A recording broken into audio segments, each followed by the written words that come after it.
It's not the nicest part of town, but we have a great client base.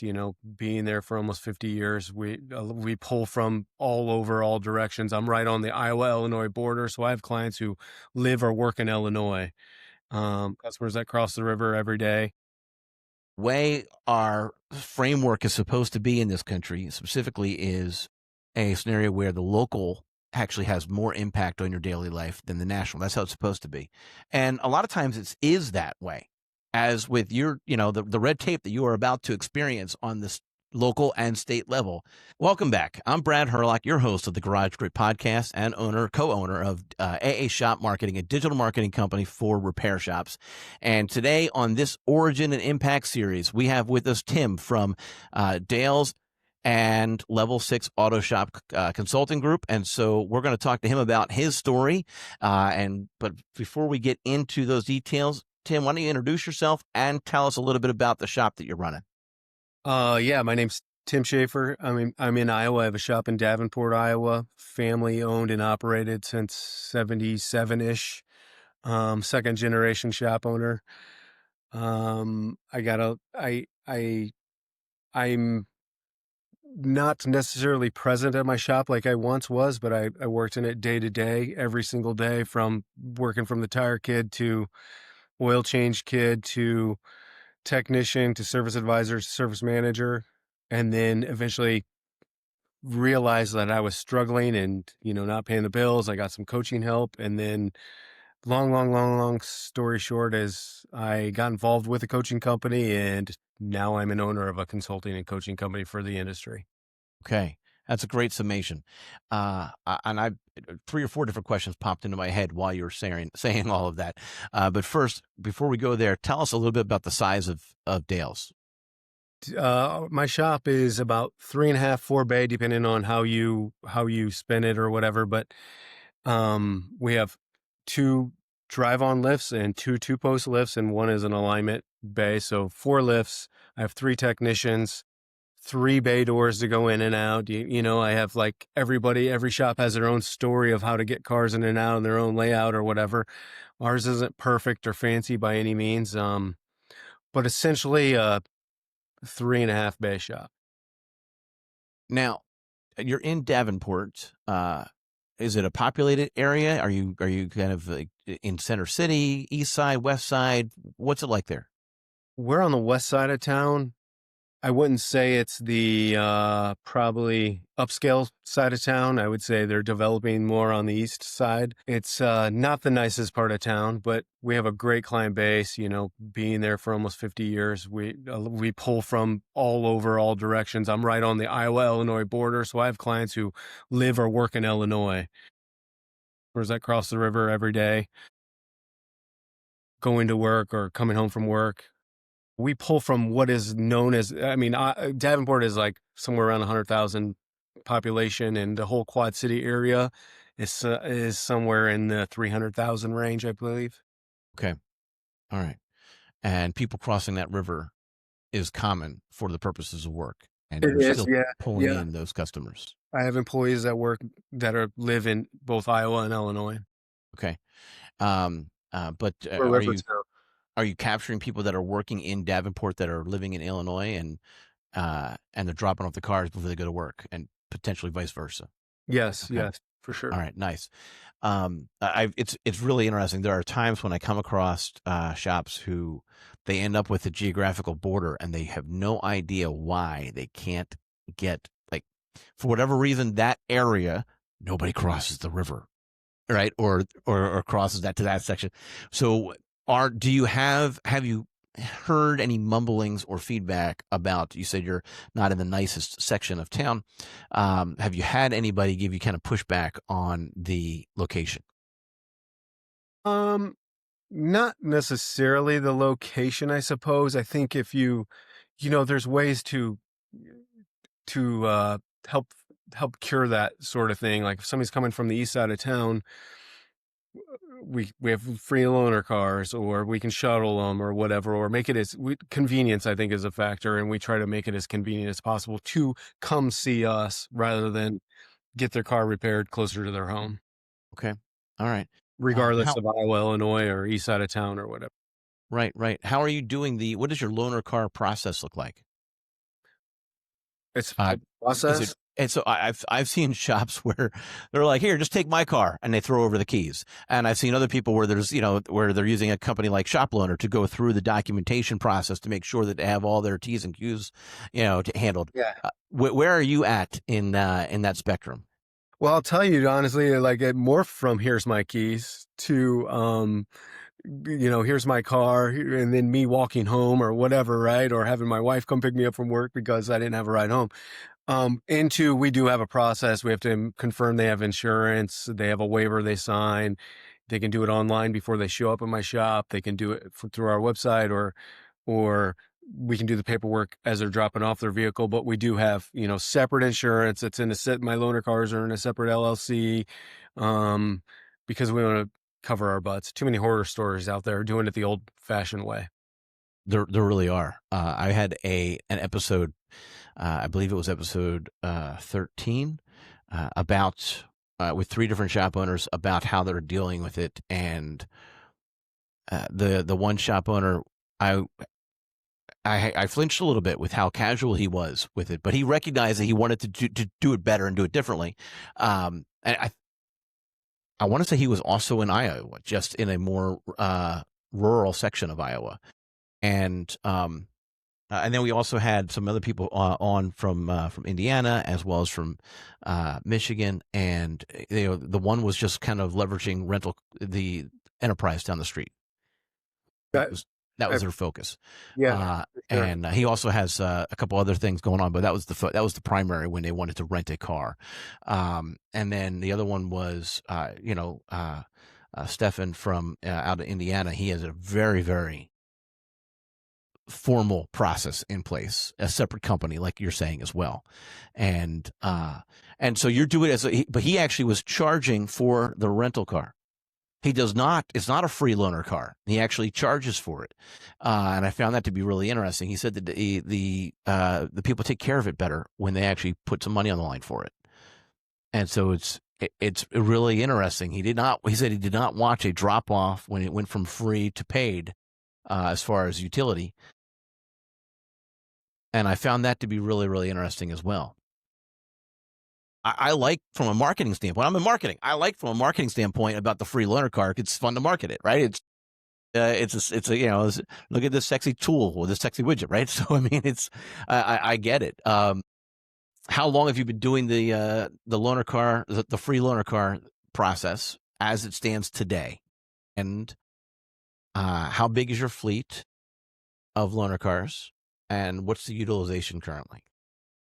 I would say process, like with our process right now, I would say we've been doing it that way for, gosh, better 7 to 8 years, I would suppose. I don't know. It's been quite a while. Um, and then we have anywhere from 8 to 10 typically loaner cars.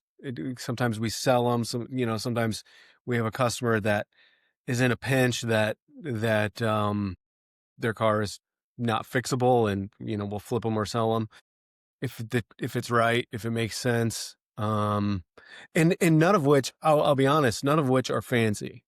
I mean, a lot of them are 200,000 mile Toyota Camrys, or I have a Sienna with almost 300,000 miles on it, and um, I have stickers in the windshield, or I mean in the rear window, that say like courtesy loaner, with our logo on it, with our phone number. None are wrapped. I would say that, yeah, we keep them clean. They're not BMWs. They're not, high end, but they're clean. They can get people from point A to point B. And I think majority of our customers, they don't mind. They're, like we try to match up. If somebody's dropping off their minivan, we'll give them a minivan. If they're dropping off their little, yeah, we'll try to, match it up the best that we can with whatever. But I would say typically, I would say our loaner cars, gosh, they're out. Like we're can't find 8 of them in any given day, probably. You know what I mean? Like Okay, they're out nice, nice. being used. Yeah, I recall working, taking my car to a shop that was more on the casual, scary end of things. And I remember him, tossing me the keys of the car, and he's like, "Hey, listen, going from third to fourth doesn't work very well." AC blows warm. So, I, I'm like, I'll "Oh be my honest. goodness, okay." I'll be honest. I've had a few where like, hey, the check engine light's on. I don't have enough time to fix my own problems. So, I mean, but I know it'll get you where you need to go. I'm going to get it in eventually when I have time to work on my own stuff. That's funny. Well, this was a much more extreme than that, because this was actually before the check engine lights, I think. I don't, or maybe all the lights were on. I don't even remember that. It was an older car. Obviously, it was a stick shift, so that added to the fun. And yes, I am old enough to be familiar with how to drive. I haven't in a while, but I know how to. I've driven. Yeah. Yes. Anyway, all right. So, Dale, that's not the name of your dad, is it? No, my dad purchased the business from a guy named Dale. It was a gas station. Back in the late 70s, early 80s. He worked in construction. He wanted to be a carpenter. Got laid off while he was an apprentice. And he worked in a gas station for Dale at nights while he was doing his apprenticeship and throughout high school before that. And so he had a relationship with Dale. And at the time, my dad didn't love pumping gas. He loved the mechanical side, like doing starters and brakes and whatever. And my dad wanted to stick with just repair. But everybody told him back in the day you had to have fuel to bring the cars in. And so he ended up buying the business from him, moved away from pumping fuel. Long story short, he was kind of told that a lot of people didn't think he would make it because he didn't have the fuel business and just went repair. But he was one of the only shops at that time that did not have fuel. One of the first shops in our area to just work on Oh, mechanical okay. repair. Hold on. So that's interesting. So right after, I was about to ask, at what point did he phase out the fuel? And your answer is early, Yeah. before 80, before Uh, 1980. I would say around 80-ish, if I Yeah. remember. I'll have to double check with him. Okay. And he did away with the fuel, and I love Texaco. it. Isn't that interesting? Right there is such a typical thing to say. People's perception of a particular industry, they're just naysayers. Like I remember getting into the web design and development space because they didn't call it digital marketing. And it was right around the time that the .com bubble was bursting.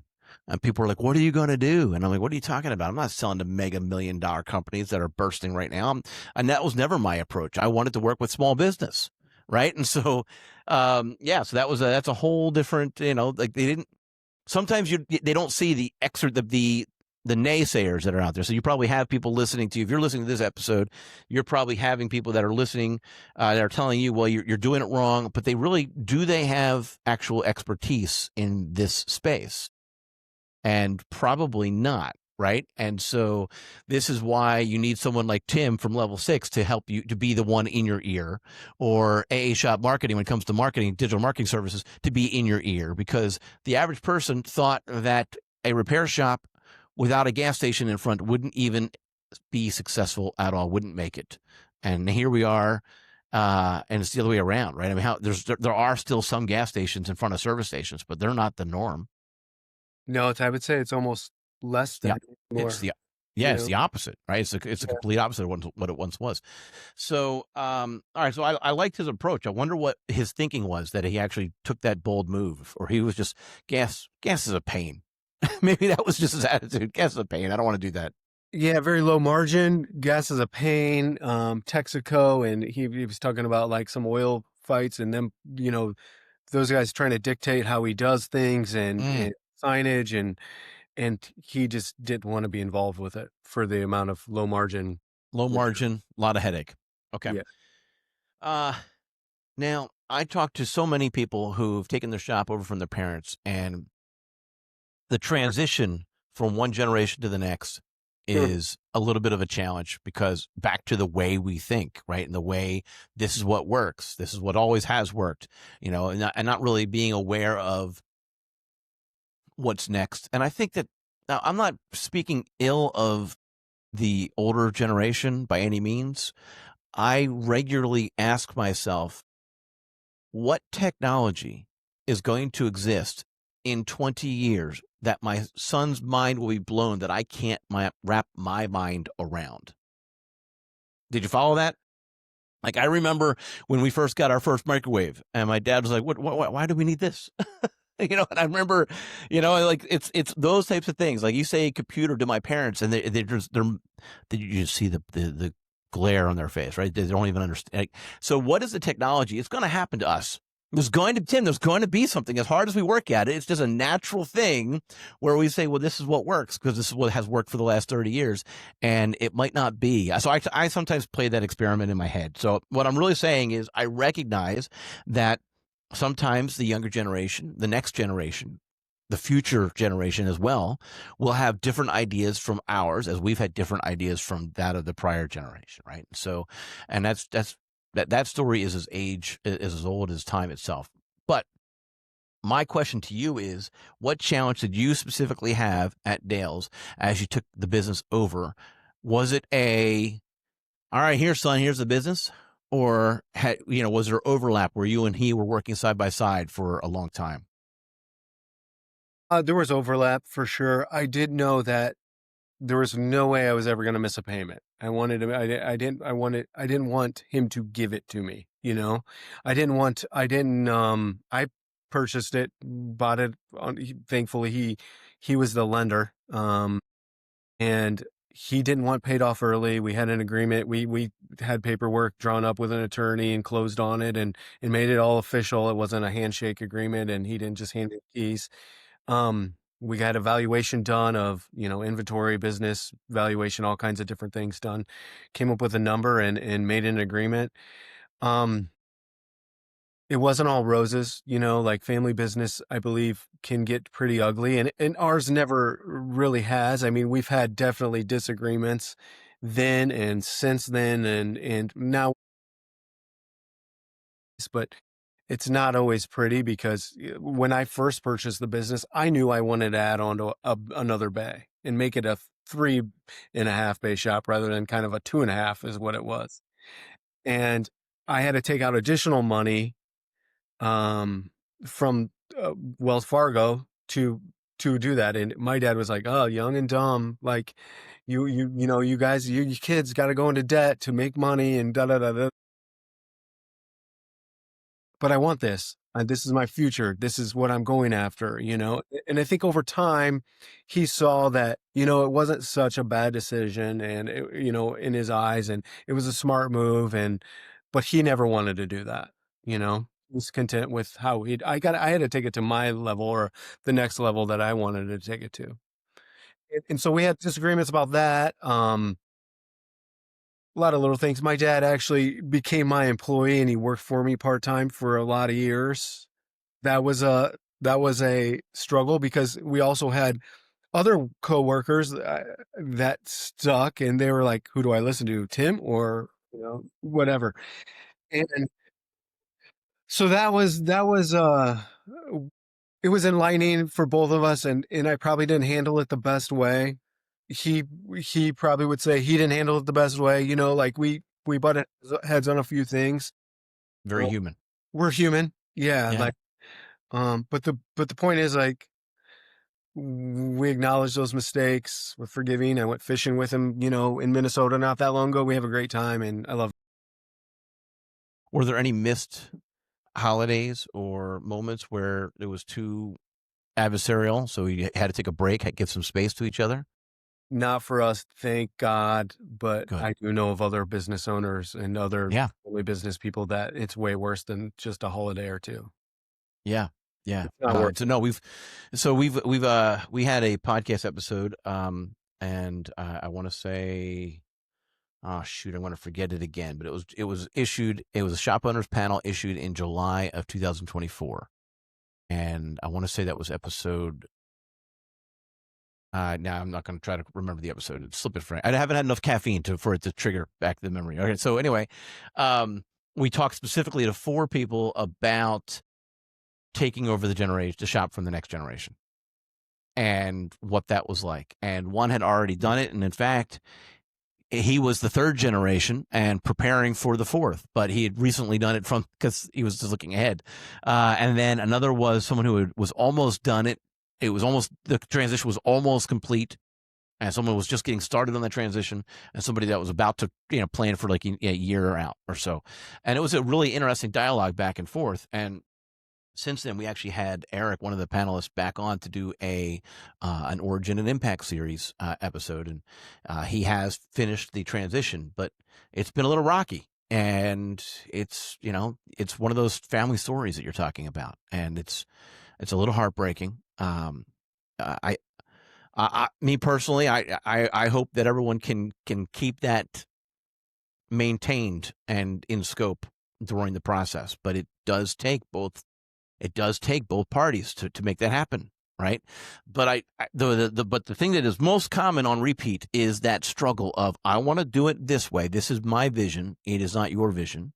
You are on your way. You are exiting, and I love you, but you are exiting, and it's time for us to help me realize my vision, right? I mean, that's a difficult conversation to have. And yet it happens all the time. So my story, real quick, and I've probably mentioned this before on the podcast, but my dad was an electrical contractor, and he was hoping that it would be Herlock and Sons one day. He's got this interesting story of when I was out there as a teenager on the job with him over the summer, and I said to him on the way home, I said, "And you do this every day?" Because he wanted to be installing ceiling fans, crawling through attic, rustling through the insurance, and just installing ceiling fans and helping people out. He wanted to be a small residential contractor. He didn't want to have 10 vans on the road. He wanted to have him and maybe his son. And that was the end of it. And I said, "Dad, I'm happy to explore doing this with you, but my vision would be 10 vans." And he wasn't ready for him to be on the exit. And so we started out right from the get-go saying, that's not what we're not going to try this. And so my dad's one of my best friends, right? We have great relationship to this day because we talked it out from the beginning, and he continued his business for 20 plus years after I had made that acknowledgement. He was young when he had me. So anyway, so he got to, continue his vision, and it didn't match up to mine. And so we didn't fight with each other, and we just made it a decision to separate ways. Right. So that's fine. I think that conversation is important. I hope that the repair shops stay out there. I hope you don't walk away from what's been built. Because I don't know. I just think that there's a great opportunity there. But you do need to get on the same page somehow, some way, right? Definitely open and honest communication. I would say in most transactions, there is a way to create a win-win for father, son, or daughter, or sibling, whatever, right? There are ways to create a win-win, but it's a give and take. It's a negotiation. It's not impossible. I think, you get money involved and family, and it can get pretty ugly.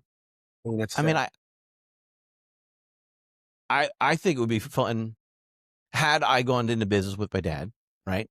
I think the way that I would have wanted to handle it would be to pay him an annuity for the rest of his life, whether it's 5 years or 40 years. Your retirement is funded. Here you go. There's whatever that dollar amount is, right? You come up with a dollar amount and say, all right, how much do you need to live? Okay, let's double that. There you go, right? Like, if that's possible, right? And just make sure that they're, all those years that they spent, changing your diaper, at least you could do is change theirs, or pay for someone to change theirs. So, so anyway, I've been told that by my dad, like, that's okay. You'll be changing my diaper someday. So have you worked with shops on your level 6 side of things? Have you worked with shops to help them evaluate and navigate these conversations with generational changes? Yeah. Is there, without naming the shop, is there a story that's worth sharing? Working on. I'm sorry, but guys, I didn't even give Tim a clue that I was about to launch that question on him. So I'm catching him off guard. Yeah. What do you think? Is there you want to make up the different names in a different state? They were from Hawaii, and Yeah, Alaska, and we're in Juneau, and yeah, right now I'm working with a shop owner and son, and then there's a second son who's not involved with the business, and Mm. there's some animosity there. And second son who's not involved with the business thinks first son is getting the business for free and just hand it to him, where first son's actually paying a lot of money for it. Um, there's like one of the worst situations that happens a lot of times is that an owner tells an employee, whether it's family or not, or the next person they think is going to buy it, they make a promise or they say, yeah, I'm going to sell this to you in 5 years for X amount. And in 5 years, not knowing in 5 years that the value is likely or could potentially be different, and sometimes in this case, exponentially better or valued higher than what the first price was. So we dangle this carrot, and I know I'm going off on a tangent here, not necessarily going, but like we dangle this carrot potentially without even thinking about it as owners. Like, I'm going to sell this to you in 10 years for $1 million. Well, in 10 years from now, it might be worth 2.5 million. And then you have the evaluation done, and the person buying is like, you told me $1 million, you know? So I'm going through a situation like that. We're working through, and I think we have dialed in and figured out.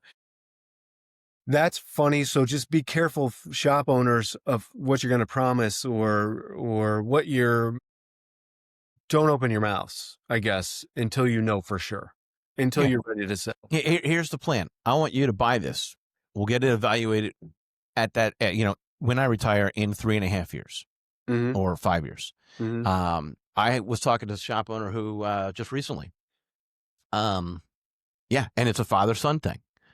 And his dad has decided that he was going to retire at 61, but now he's going to retire at 65. And the son is sitting there, okay, but I've got to get this thing moving because, I gotta get my I life. want to put my kids through college if they want to go through college, and I've got 3 of them, right? Or whatever. Like, by the way, I don't know about I don't, forgive me. Hopefully I'm not overspeaking on this, but when did we decide that the parents were on the hook for college bills? When did that happen? I, You're chuckling. And in I full have two in disclosure, college right now. what's that? I have two in college right now that I'm paying for. Okay. All right. But like, did you go to college? I did. Did your dad pay for it?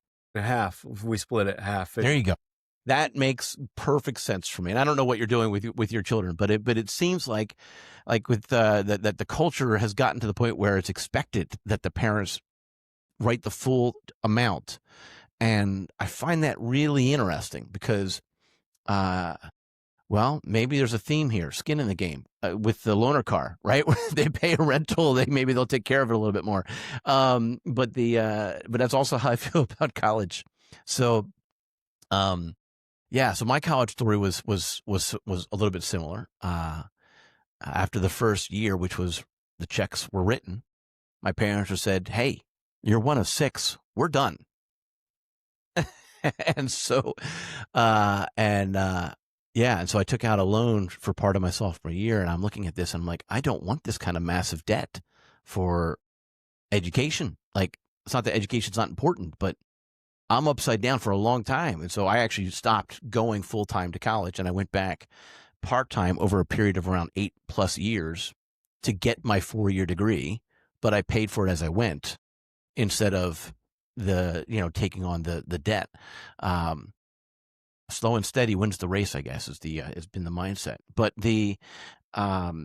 but that's kind of my point, though. Is it somewhere? I find that really, really interesting. We just write this check. All right, so back to this. So now we have to have larger shops. We need to have higher car counts. We need to have higher volume because we're writing the check for 3, 4, 17 kids. I don't know, and so that's an interesting time period. But what other changes? Digital, paper to digital is also another massive shift point from generation to generation. Were you guys using a CRM under your dad's management at No, Dales?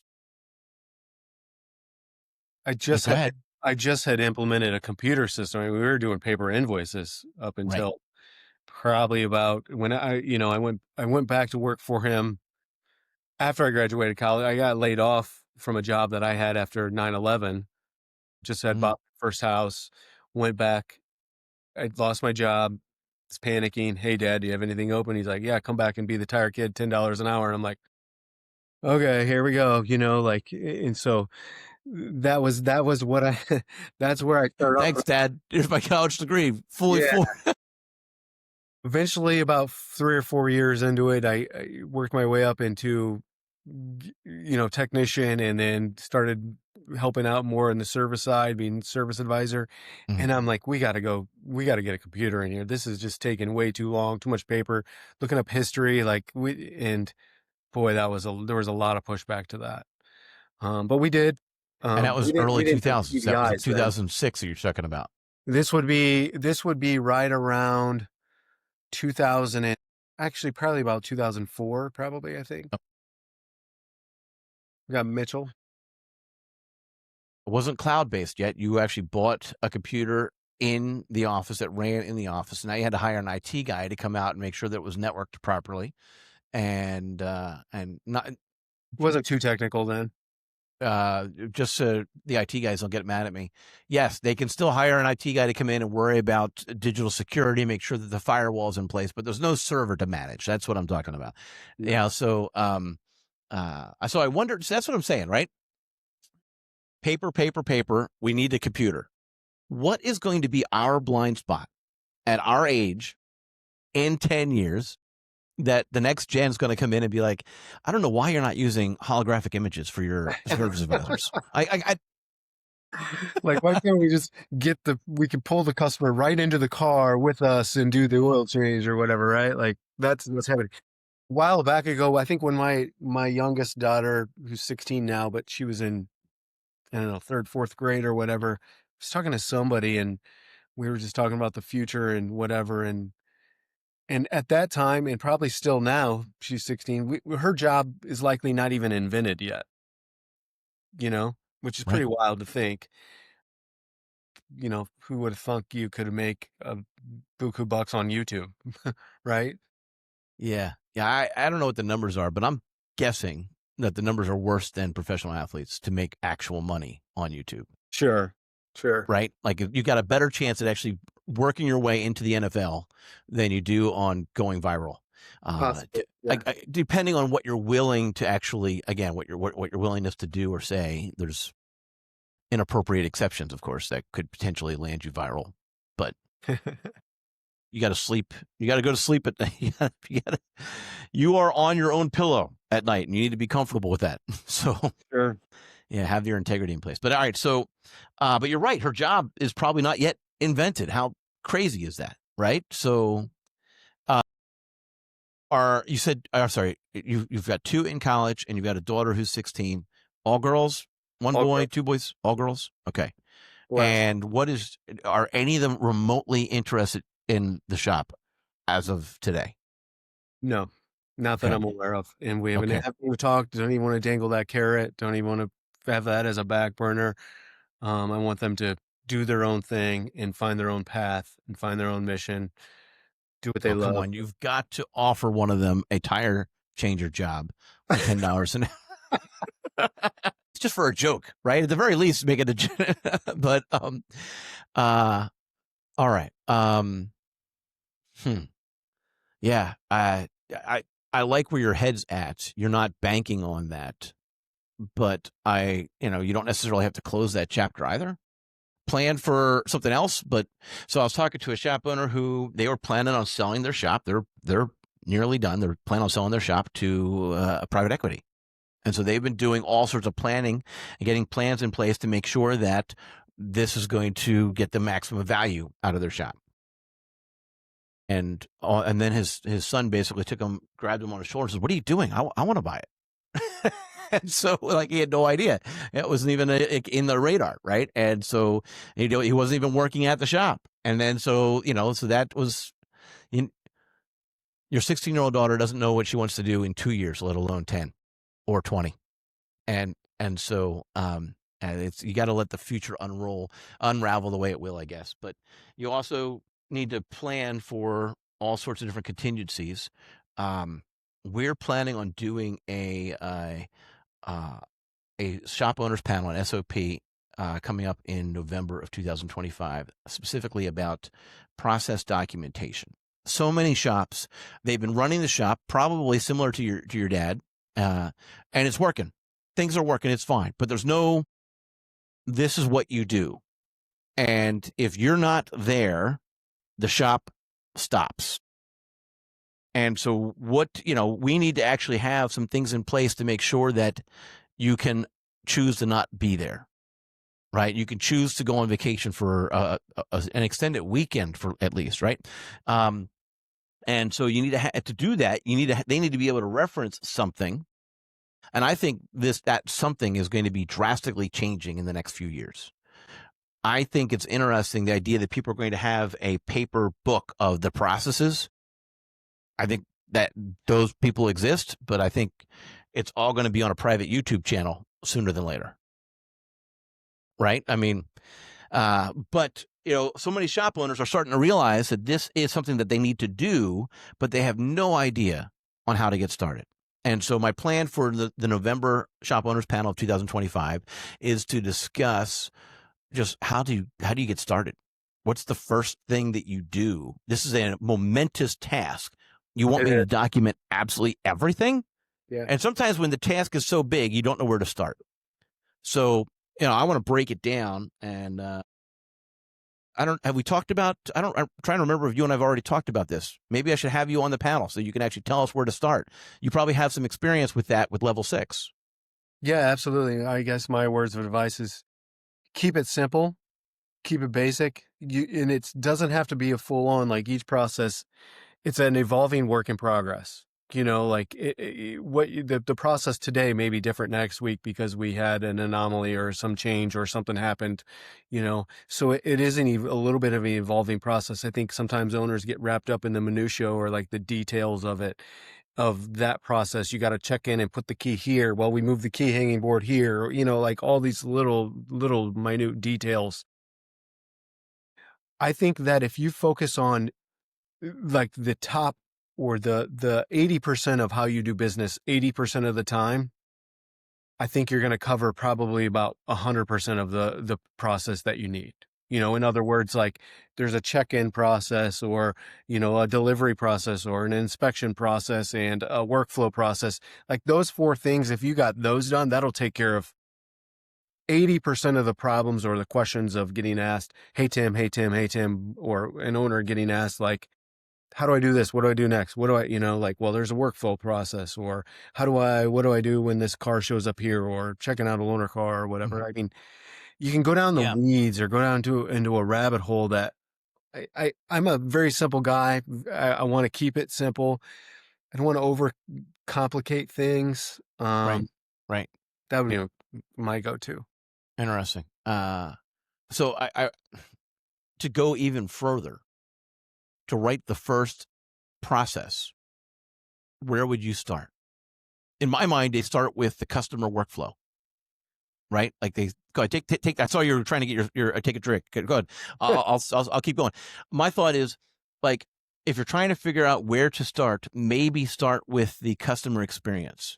Yep. What is the first point where they actually are interacting with you, and what does that process look like? What do you want it to look like? How is the customer supposed to be treated? What things are supposed to be said? Are you educating the customer? And then after you do that, all right, after you've done that and you've got the keys, what's the next step? And then maybe if you're trying to build an entire large shop process document, maybe start with the customer workflow. How do you feel about that? You're not nodding your head, so maybe you've got other ideas. No, I am. I'm wheels are spinning. What Okay. I try to think about it like, okay, we have an initial phone call, right, for an appointment. Like likely 80% of the time, right? Sometimes there's online appointments and sometimes there's a Google appointment or whatever, but phone's going to ring. We got to have a phone process. What are we going to mention? We're going to talk about our warranty. We're going to build value. We're going to line up a loaner car. Are we going to, document the symptoms that they're talking about? Like there's a process for that. And then the next process is I like to think of it from a customer's perspective. Like I'm dropping off my car. I'm going to walk into my door. What do I see? Who am I greeted by? How does that happen? Who do I hand my keys to? and think of it from the customer's point of view. How do I make that as convenient, as flowing, as easy as possible? So there's a drop-off process. Yeah, we make sure we repeat the phone number back to them, so we have the right phone number and their email address, and we get all their information. However you do those things. So we have that process. We have an intake process essentially. And then how do we get all of that data or that information, those symptoms, that car, that information to the back of the shop, to the technicians, So now we have the start of the workflow process. So I'm just taking one car and going through the order all the way 100%. So then the workflow process goes back, that information, the DVI, all that stuff goes back to the service team and just walk through that one car. Right. And Right. if you can get that right 80% of the time, I think you're going to fix a lot of problems. I don't even know how much brainstorming you have to do on the first go around. I feel like, you know what? Just record it. Yeah. Record what actually happened. And then after you've done that, then you can say, there will be glaring spots that are missed. And maybe if you just do one, it might be one of those 20%ers, which is why you probably shouldn't just do one, but you record what, and I think you're going to see that opportunity. But I like that you're starting with the customer, then the workflow. Customer interaction, then workflow is the recommendation as far as how to kick that into gear. So more on that is coming on the Garage Grid podcast, and you'll be hearing about that more and more. And it's appropriate for me to mention that I'm not a coach, right? Like the whole purpose of this Garage Grid podcast, even though it's paid for AA shop marketing, we talk a lot about stuff that isn't marketing related because we're trying to help as many shops as possible. And that's why we're bringing people like Tim onto the podcast. And so thank you, Tim. Now, how long has Level 6 been moving? We started right around 2000, late 2000, I believe. Oh, so Level 6 has? Yes. I didn't realize it had been going that long. That's great. Okay. All right. I'm processing that. So hold on. I'm working on the timeline. I'm sorry. 20. I'm still back on my shop. No, not that long. 2020. Okay. 2020. All right.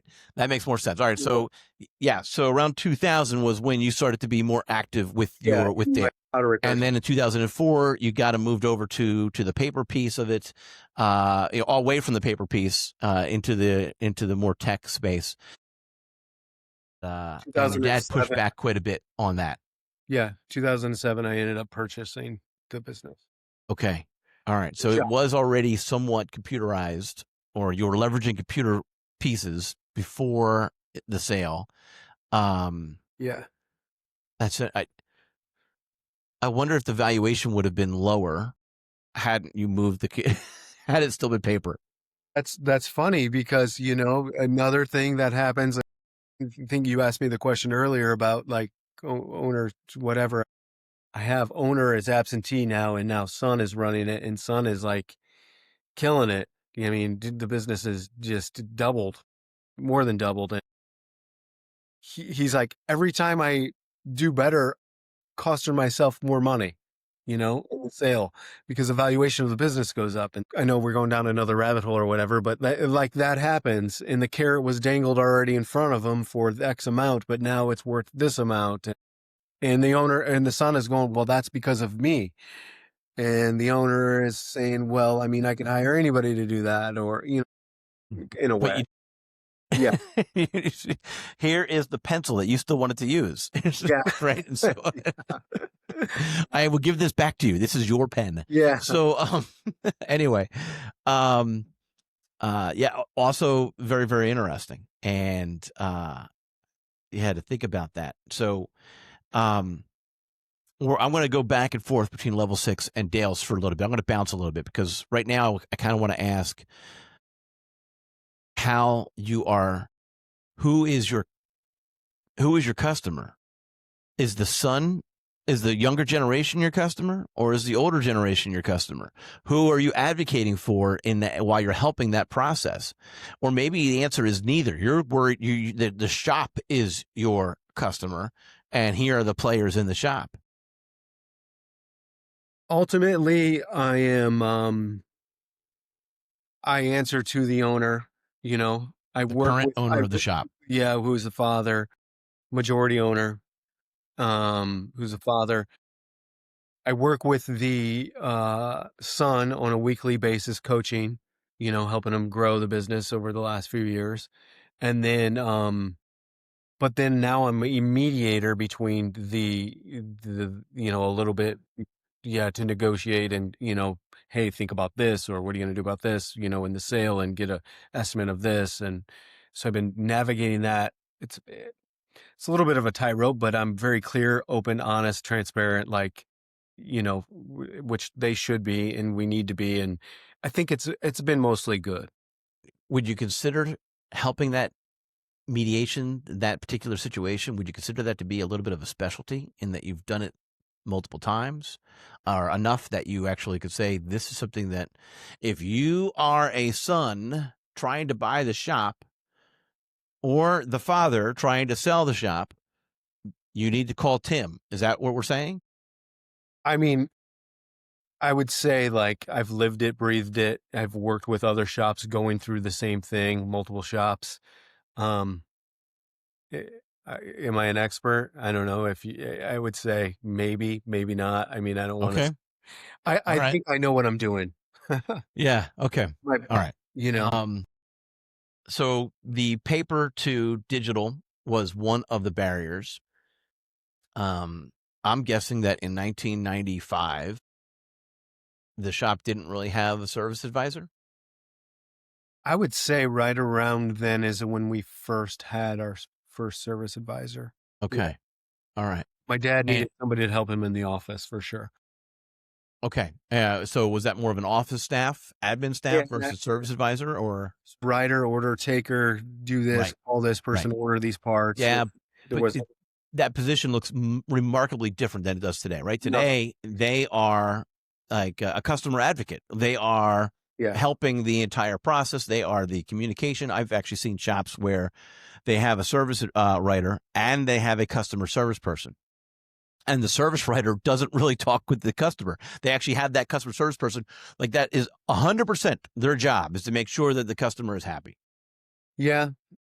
Works in some places. I mean, I think of it service advisor. I mean, like a financial advisor, or, you are advising people professionally on what's going on with their car. You got to take that role very seriously. And I think it's very important. It's the face of the business.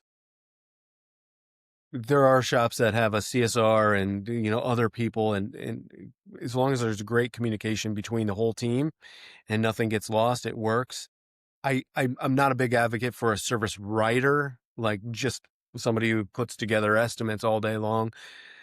With our technology anyway, I don't think there's necessarily a need for it. Yeah. Yeah. Okay. So my question to you is, was that one of the process changes that ended up being a pushback from your dad? Yeah. Yep. But you talk about, I mean, maybe 95, maybe 2005, when you actually shifted it again a little bit more towards that customer focused mentality, and away from just pushing out estimates. Like, what I'm really asking is, the landscape, the staff looks a little bit different than it did 25, 30 years ago. And so, my question to you was, no, this is how we've been doing it. This works fine. Knock it off. Or was there more receptive to that aspect of things than there was compared to the computer? Right. Yeah, the computer wasn't the answer. It was almost as if in '95 it was that time frame or whatever. It was almost like there was a buffer, so my dad didn't have to answer the phone. But then it was like still like, hey, what do we do with this? Hey Tim, hey Tim, hey Tim. As we get now, it was a buffer in paperwork filer and shuffler and bill payer, or like, it was just a little bit of a buffer to hire, so an owner does. And we still have that even with the technology. We still have this buffer where the owner is still the answer man all the time. Um, I guess what I'm saying is, it's definitely evolved, but my dad also knew he needed help because he couldn't get to every phone call. Okay. You know, did I answer that? Did that make sense? Yeah. Yeah, I'm just trying to think of what other challenges other than the money stuff and the digital stuff that someone taking over a shop might have today. Like for an outside owner to come in and No, take. like a next generation, like the son taking over the shop from the dad. What other typical things are stopping points or obstacles that he has to navigate through? So again, back to like the invoices, right? Like, no, we want to keep it doing paper. We've got these paper filing cabinets, and they don't want to try to do a cloud-based system to try to manage the customers, right? Uh, and so I'm wondering if the people that you're hiring is also a and the roles that you're filling was also a pushback. Why do we actually need that person? Do you see what I'm asking? And maybe I'm in the wrong route. Maybe there's something else completely different that I'm not considering that was a shock that your dad pushed back on, or something that you see in other shops that is a typical common thing that the older generation is pushing back on. Process for sure, or DVIs, using a Okay. paying for software to do a digital vehicle inspection, Yeah. or paying for extra money to get more cars to the door, or not paying or spending less on marketing, like a typical like an old owner is, we need more cars, we need more cars. And whereas like that may not be the case when we do proper DVIs, we might need to slow the car count down. Uh, Mm. yeah, it varies. I would say there's a lot of different pushback growing. Like son wants to own 10 shops someday, and dad is saying, no way in hell, because I can barely manage this one. I don't know, like Yeah. financial, like making sure there's rainy day funds. Son Right. wants to spend money like it's going out of style, or dad wants to put it away for taxes and that bad month, or that, gosh, there's a lot of different little hurdles that can be navigated, and All right. differences of opinions and differences of way of doing things. Yeah. Is there anyone that jumped out at you that was that you could relate to from your own? um Gosh, it was long ago. I could say like using parts matrices and um getting the right margins, you know. Sometimes the math is simple to know you're profitable, and sometimes it's a little bit more complex how you look at it, and or how do you fix the problems of a low bottom line, like it's, you can Right. look at it like, okay, well, yeah, well, our net profit was only 3%, but we needed more cars, and that's not necessarily the answer, Yeah. or Yeah. maybe it's because our labor margin was off. No, the net profit of 3 is too low. So, uh, I'm just thinking about Dad this. has a big I salary. remember like with my own dad, right? Like he was convinced that his labor rate was the correct rate, and he didn't want to raise it. And I'm just like, it wasn't even my business. And I said, Dad, you're not charging enough. You're not charging enough. And then once he got older than 70, I said, okay, now you're still now that you're slower, you can actually still charge that. That's fine. But until then, I was like, no, you're not charging enough. You're not keeping up with what everyone else in this space is charging, right? And so, so that's probably the hourly rate is, and charging enough is probably a key point. That's Um, typical of like a lot of shops in our industry that, they think we're stuck on this labor rate, and we got to be at this labor rate because I know that's what they're charging down the street or whatever. And well, okay, when's the last time you did your research? Did you call? Did you get a price of a brake job? Did you get a price of testing or whatever? It's been a long time. Okay, well, let's make some calls. Let's do some market research. And that's not just father son going to battle. That's just, I was in a shop visit in Atlanta area last week, and we were doing an assessment and visit, and their labor rate is, just kind of a number they threw out there. And we found that, gosh, they were a couple $100 alone in the hole on an AC service, like yeah. just because they thought that that's where they needed to be. And it's like, gosh, we're leaving so much money on the table. Also, I'm shocked in today's time where people haven't gotten on to the I'm not going to quote you over the phone. I need to see your car type approach. I imagine that's something that you're teaching people. Is it, Absolutely. That goes yeah, phone skills process. right. So, with that in mind, that market research that you're talking about is going to get harder and harder to do. It might just take open communication with your friendly competitors. If your friendly competitors are truthful and willing to work with you, and Oh, that's interesting. It wouldn't occur to me to lie, but that's interesting. Um, yeah. I'm constantly saying to my son, truth always, truth always. That's truth. And so, uh, yeah, you're right. Others don't necessarily have that mantra in their heads. So that's no. possible. Um, so, what's next for Dales? Yeah, I'm very blessed. I have a great team that's there, that cares, that does very well. I'm lucky. They're awesome. Without them, I wouldn't be able to coach and do the things that I love to do every day now. And we are working on an expansion. I finally acquired a property that was to the east of my shop that have been landlocked for expanding for 20, 30 years, or since inception, essentially. But I finally acquired a property, and about a month and a half ago, and I'm working with engineers and architects in the city of Davenport, which is not as pro business as I think they should be at times, but pro small business, and just jumping through that red tape and hurdles. That's the plan. I want to add on a couple bays and move my office to that side of my building, and that's my goal. Sorry, just you want to add just 2 bays and then make all of the office stuff in that other building. So would you add an additional bay into the building that you're in? I would, Or yes.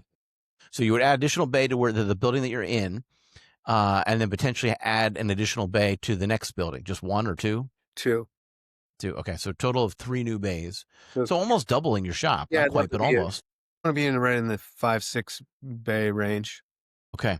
All right. Why did you? Is that just because of space, or is that something that you were saying? This is my vision.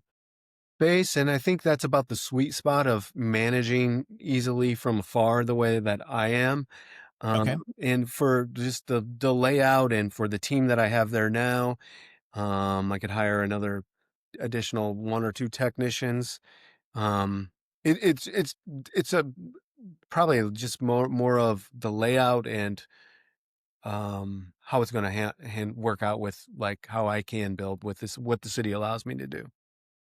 Well, that's a frustrating thing, which is why our October 2025 panel is going to be talking specifically about some stories of shop owners who have been up against that process and have gone through it or are still going through it, and hopefully we'll be able to share some ideas and tips on how to help you navigate that process. But I will tell you that.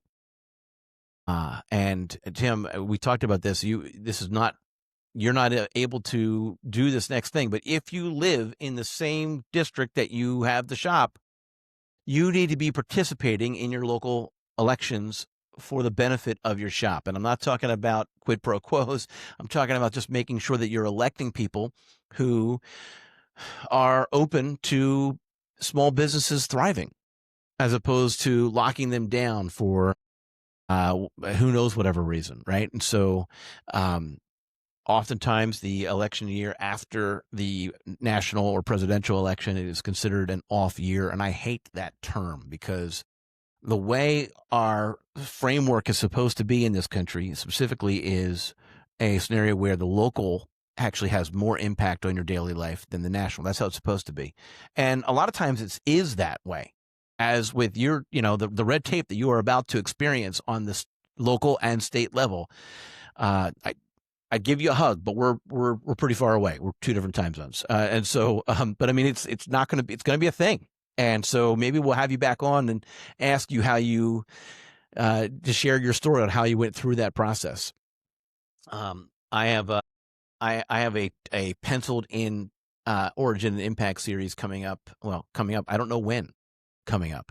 The process for a shop in Jersey has been going on for over a year now, and it's still ongoing.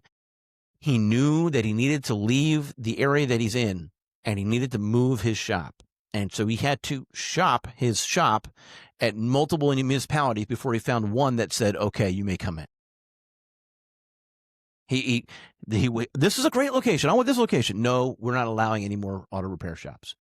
oh, this is a great location. Let me come here. Let me come to you. Let me bring in.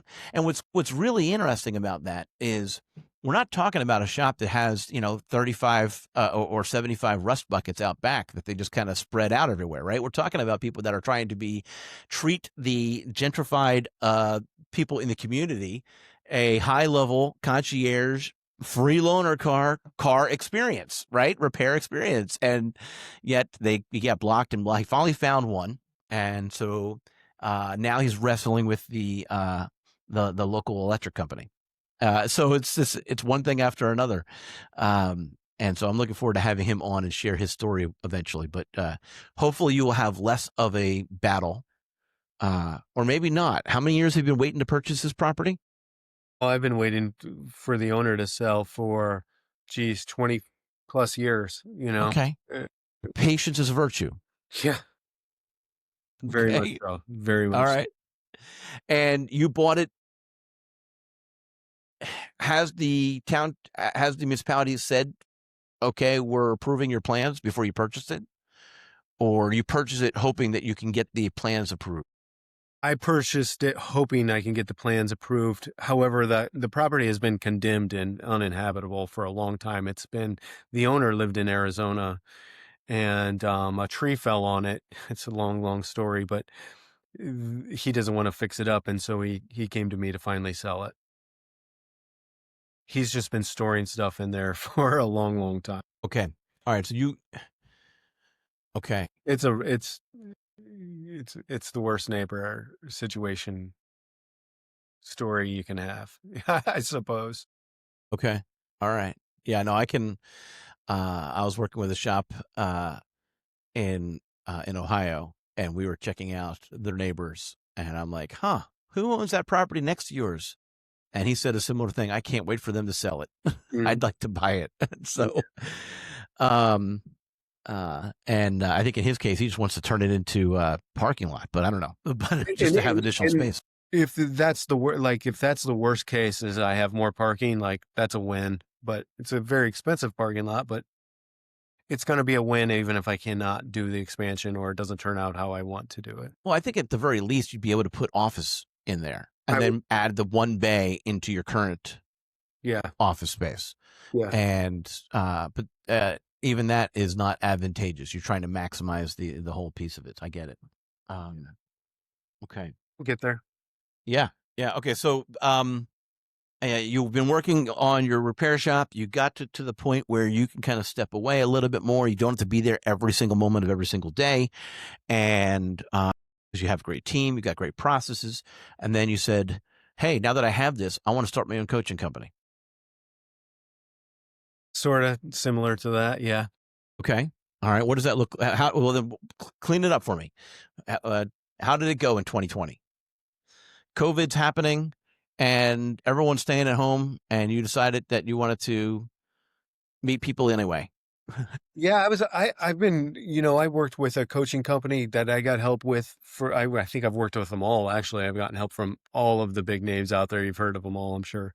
Uh, but I was affiliated with one for quite a long time. As I learned about the industry, I mean, I had a college degree, a business degree, but I still didn't have industry specifics, and they helped me with my business.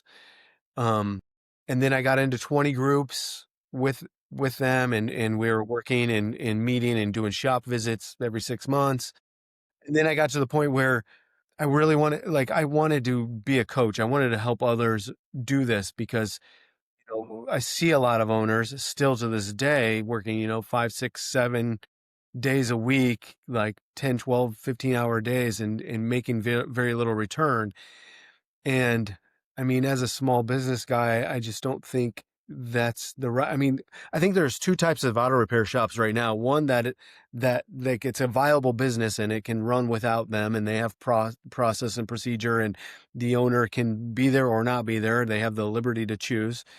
Or they have the owner who is working in it, and the buck stops with them. They have to be there every day. They're happy being there. Maybe they don't want to be there quite as much as they want. They're making a great salary or, a great wage out of there, but they can't see the light of like stepping away to get into the viable business. And if and so I guess long story short is I got help coaching and I met owners that have all different types of goals and aspirations. Some of them want to be an absentee owner. Some of them just want to be tinkering on their old Ford Fairlane back in the back bay, and some of them want to be there every day and be involved with every single decision. It varies. Long story short is I don't think there's a cookie cutter approach to coaching all owners. I was gonna, Ah, you know, okay. I now, I'm sorry. In my mind, I'm wondering why, because some of those platforms allow you to become a coach inside that platform.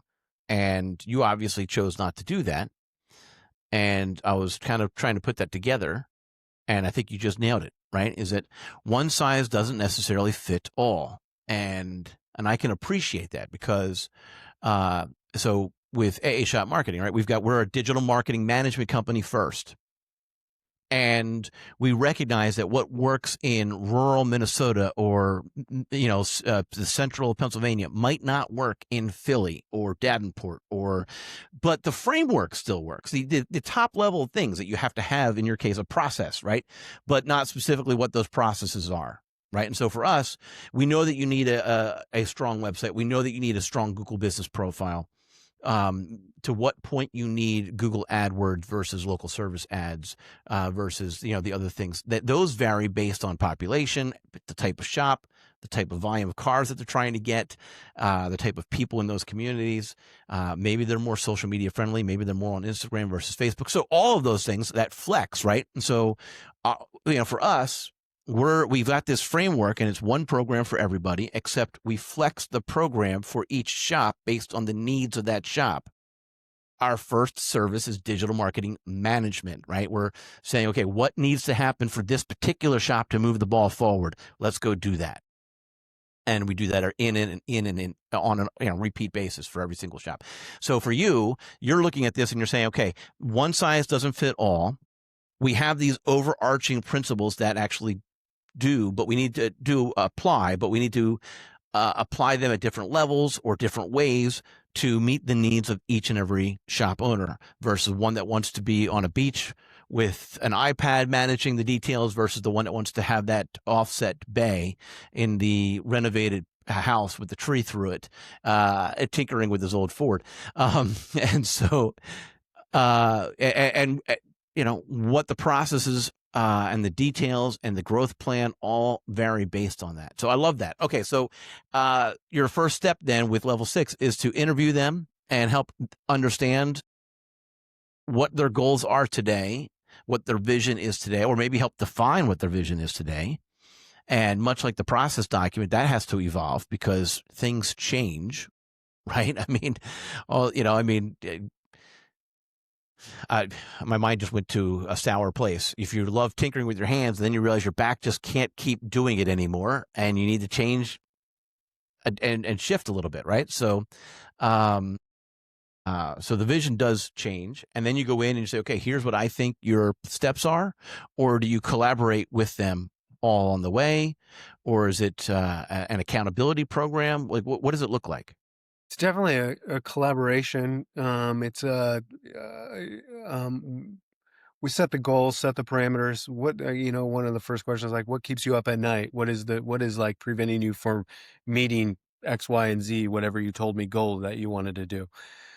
And we try to identify those areas and then hone in on that. And then if there's process or change needed, I try to hold them accountable to making that change or the next steps or hiring somebody or whatever it may be. Um, Again, like every shop is a little bit different, but the same. Um, and I try to coach them navigate through some of that based on experiences that I've had, experience that I've had from shop visits, experience that I've had from working with other clients across the country. Um, and you know, a lot of it is accountability for sure, for sure. So, go in every day and they're like, what should I be doing? I have a good team, but now I don't know what I should be doing. Um, and then there are some owners that I don't have time to talk to you because I'm changing oil right now. Well, why are you changing oil right now? You know, do you want to be changing oil, or do you not have people to change oil? You know, so it varies, and I think our approach is different in that way, that it's a customized approach. We really want everybody to understand the financials and the KPIs of, you know, the consequences of the current decisions are because of this. And if you don't change this, this is what it's going to continue to be. You know what I mean? And there are folks out there that understand that the bottom line is this, or the margins are this, or the gross profit is this, but they don't know what the next steps are to fix those things. And we try to Okay. identify those areas as well. Okay. All right. Um, We were just no, like you said earlier, my wheels are turning, and I'm thinking about that, thinking that through, and I'm just thinking about how that, how many times do they not even know? Like you asked, do you want to be changing the oil? Do you want to continue to change the oil? And they're like, I'm so busy changing the oil, I haven't given it time to think about it. that's exactly it. You know, we just we were in like a shop visit last week in the Atlanta area, and you know, if, early on, this group of investors purchased a shop, and they hired a guy to manage it over the course of the last year or two when they bought it. And you know, after learning more about it, we identified right away that, like, hey, this manager, his heart is not in it. He he he doesn't know enough to even know that, like, where the real struggles are to manage it. And that's why, like, this is faltering. These employees are doing this wrong and whatever. And fortunately, we identified that, like, right away, that the manager was in the wrong role. He's leaving the company, which it was ultimately his decision, and it made sense. And I mean, it's not, there's no animosity there, but it was just like, okay, now we have to get somebody in there from the industry who knows what they're doing, and can manage it and lead the team and make good decisions to increase the business. But otherwise we would have been coaching him for, I know other coaching companies would have continued to coach and coach and coach and coach until they're blue in the face with no results. Okay. I don't know if that makes sense. I know that. No, it does. And one of the things that you said there that kind of caught my attention that I can appreciate is you didn't say that that particular person was a bad employee. You said he wasn't in the right role for him. Mhm. And I really appreciate that, because that happens a lot. Sometimes it's not that you have a bad person, it's you have the wrong person at the wrong spot, Absolutely. or a person at the wrong spot. And so that's what you have to determine. Is it the wrong person completely for your organization? Maybe. Is it a good person that needs to be applied differently? Because, yeah, I mean, I guess you can try to drive a nail into a piece of wood with a wrench, but, no, The hammer sometime. yeah, much. So, I'm sorry. I remember I was in my 20s, and I took my friend. I took a friend of mine owned a shop, and I took my Jeep to his shop, and on the one wall, he had, I kid you not, 15 different sized sledgehammers. And he would say, "I've got one for each job. What's the problem?" Yeah. I'm like, "Oh man, what is happening to my car?" But anyway, he still is a good friend of mine, but he does not have a shop right now. But anyway, okay, I'm curious how, I guess if every engagement that every shop that you work with is a little bit different, your price matrix what you charge each shop ends up being a little bit different. Potentially, yes. Yeah. Depends on, yeah. Like, okay, let me Right. first find out what you've got, where you're at, where your future owner is at, where your goals are at. Here's what I think it's going to take to get you to where you want to be, and so on and so forth. So, Yeah. In putting your boots on the ground at a shop is it definitely an eye opener. You know, during COVID, we kind of went away from shop visits, and I haven't been able to visit every one of the clients that I work with currently, or even in the past.